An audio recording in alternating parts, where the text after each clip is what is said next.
कक्षा 10 गणित प्रश्नावली 4.4। तो प्रश्न 5 हम आज करते हैं, पढ़ लेते हैं प्रश्न। क्या परिमाप 80 मीटर तथा क्षेत्रफल 400 मीटर स्क्वायर एक पार्क को बनाना संभव है? यदि है तो उसकी लंबाई चौड़ाई ज्ञात कीजिए। तो आप इसमें क्या करोगे? पार्क का जो परिमाप दिया है वो 80 मीटर है और क्षेत्रफल 400 मीटर स्क्वायर है। तो कोई भी जो पार्क होगा, मान लो ये पार्क है इस तरह से, तो लंबाई उसकी ये होगी, चौड़ाई ये होगी। तो मैंने लंबाई मान ली है x और चौड़ाई मान ली है y। तो पार्क का परिमाप एक सेकंड को आप ये गैस कीजिए, ये लेट कीजिए कि पार्क जो है वो आयताकार है। तो उसका जो परिमाप होता है, उसके परिमाप का सूत्र ये होता है 2 लंबाई प्लस चौड़ाई। हालांकि वर्गाकार का भी यही होता है। वर्गाकार में चारों भुजाएं जैसे बराबर होती हैं। मान लो 2 है वर्गाकार का, जो भुजा है 2 मीटर है। तो आप जो करोगे तो 2 + 2 ऐसा होगा ना, तो 2 × 2 2 × 4 हो जाएगा, 8 हो जाएगा। इसे हम ऐसा ना कर करके सूत्र में ऐसे लिख देते हैं कि 4 × भुजा परिमाप। तो भुजा फिर भी 2 थी और 4 उसकी ये है, तो वो भी 8 हो जाता। ये जो सूत्र है ये आयताकार और वर्गाकार दोनों के लिए काम करता है। तो हमने पार्क का परिमाप 2 लंबाई प्लस चौड़ाई ये लिखा। अब यहाँ से जो परिमाप 80 मीटर है उसकी जगह 80 मीटर लिख दिया हमने, ठीक है। फिर ये लंबाई हमने मानी थी x, चौड़ाई मानी थी y, वो हमने ये लिख दिया। यहाँ से x + y का मान निकालना है हम, तो यह बराबर 80 हम इसे पलट के लिख सकते हैं।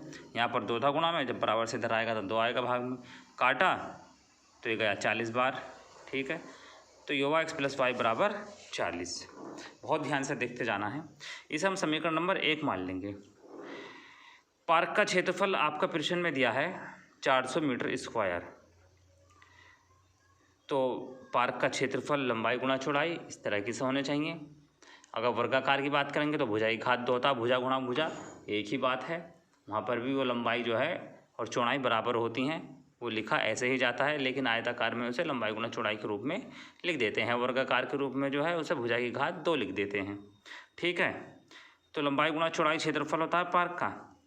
लंबाई हमारे पास x, चौड़ाई है y, तो xy हो गया गुणा में बराबर 400। अब यहाँ से हमने क्या किया, ये जो y था ना इसे यहीं पर रहने दिया। y का मान हमने निकाल लिया, तो ये गुणा में है x, y के जब बराबर से इधर जाएगा तो बटे में आ जाएगा। तो y का मान आ गया 400/x। इसे हमने मान लिया समीकरण नंबर 2, ठीक है। अब y का मान समीकरण 1 में रखेंगे आप, समीकरण 2 से y का मान समीकरण 1 में रखेंगे। समीकरण 1 है हमारे पास x + y बराबर 40। तो x की जगह पे तो x रहना, हमें रखना है y का मान। y का मान है 400/x, ठीक है। तो 400/x जब y का मान है बराबर हमारा 40 चल रहा है। अब यहाँ से हमने एलसीएम लिया, इसे ऐड करेंगे। x एलसीएम आ जाएगा, यहाँ पर 1 मान लो x के बटे में, ठीक है, 1 मान लिया हमने। तो x एलसीएम आ गया। जब यहाँ पर 1 है तो x और x डायरेक्ट गुणा होगा कि x की घात 2। यहाँ पर भी x मिल गया हमें हर में, यहाँ भी x मिल गया, हर समान होगा। तो हमने 400 ऐसे लिख दिया प्लस के निशान के साथ, जैसा जो निशान दे रखा था, बराबर 40।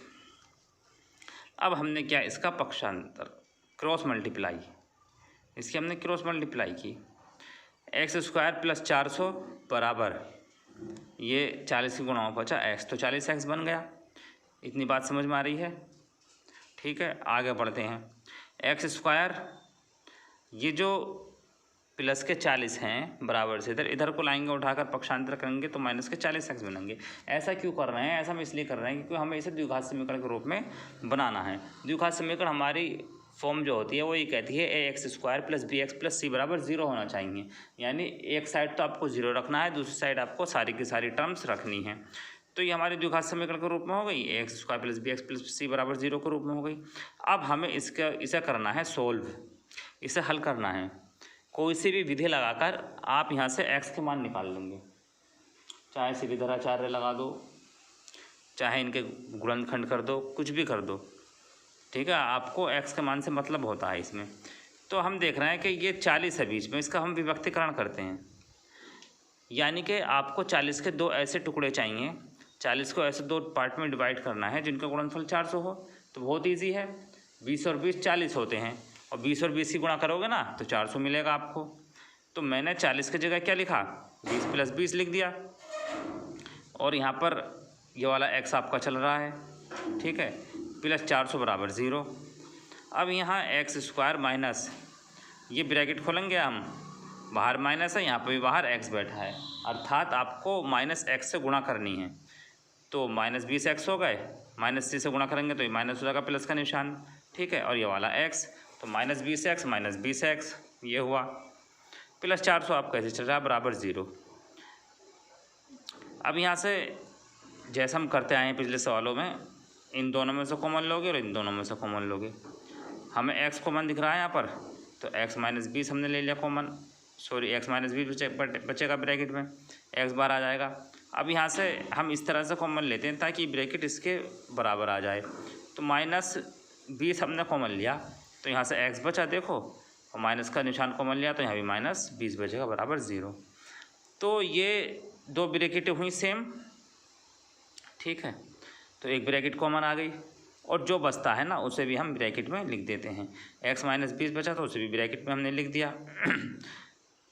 तो हम ये देख रहे हैं कि यदि x - 20 बराबर 0 तो x बराबर 20 होगा, फिर दूसरी ब्रैकेट भी ये, यदि x - 20 बराबर 0 तो x बराबर 20 होना चाहिए। तो यहाँ से जब हमें x के मान बराबर मिल गए, x बराबर 20 आ गया, ठीक है, दोनों मूल 20 आ गए, इस तरह से कह लो। तब x का मान समीकरण नंबर 2 में रखेंगे हम, चाहे 1 में रख दो, आपको y की वैल्यू निकालनी है, चाहे समीकरण 1 में रख सकते हैं आप, चाहे 2 में रख सकते हैं, इसकी कोई बाउंडेशन नहीं है। y का मान आपका दोनों किसी भी समीकरण में रखोगे वो बराबर ही आना है। तो 400/x है, x जगह पर हमने रखा 20, ठीक है, तो 20 से ये 0 से ये 0 गया, और 20 दूनी 40, तो y का मान आ गया 20, ठीक।